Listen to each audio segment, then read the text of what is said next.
কক্সবাজারে মায়ের পরকীয়া প্রেমিককে পিটিয়ে হত্যা, ছেলে গ্রেফতার।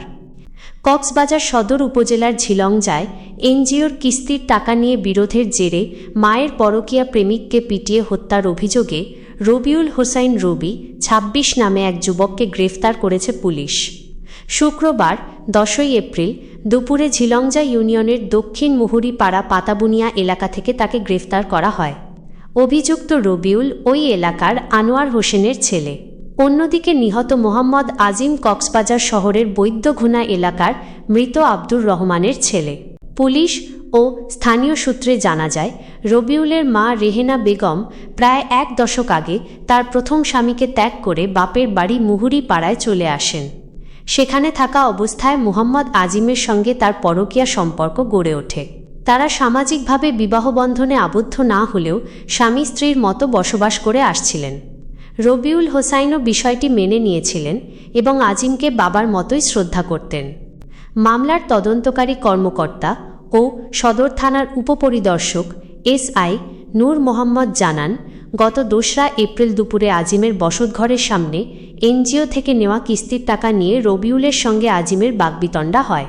তর্কের এক পর্যায়ে রবিউল পাশে থাকা একটি কাঠের বাটাম দিয়ে আজিমের মাথায় সজোরে আঘাত করেন। স্থানীয়রা রক্তাক্ত অবস্থায় আজিমকে উদ্ধার করে প্রথমে জেলা সদর হাসপাতালে এবং পরে আশঙ্কাজনক অবস্থায় চট্টগ্রাম মেডিকেল কলেজ চমেক হাসপাতালে পাঠান। সেখানে চিকিৎসাধীন অবস্থায় বৃহস্পতিবার ৯ এপ্রিল রাতে তার মৃত্যু হয়। ঘটনার পর শুক্রবার দুপুরে ঘাতক রবিউল দক্ষিণ মুহুরীপাড়ায় অবস্থান করছে এমন সংবাদের ভিত্তিতে অভিযান চালায় সদর থানা পুলিশ।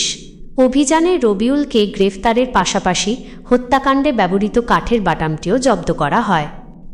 কক্সবাজার সদর থানার ভারপ্রাপ্ত কর্মকর্তা ওসি ছমিউদ্দিন জানান, নিহতের ভাই বাদী হয়ে সদর থানায় একটি হত্যা মামলা দায়ের করেছেন।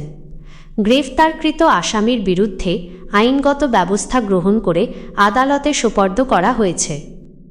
আপনারা আমাদের যে ভিডিওটি দেখছেন তার যাবতীয় ঐতিহাসিক তথ্য ইন্টারনেট থেকে সংগ্রহ করা হয়েছে।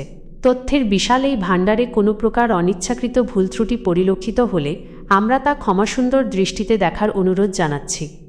আমাদের কন্টেন্ট যদি আপনাদের ভালো লেগে থাকে তবে জনস্বার্থে এবং অন্যদের জানার সুযোগ করে দিতে ভিডিওটি লাইক করুন, আপনার মূল্যবান মতামত কমেন্ট বক্সে জানান এবং অবশ্যই শেয়ার করে আমাদের পাশে থাকুন।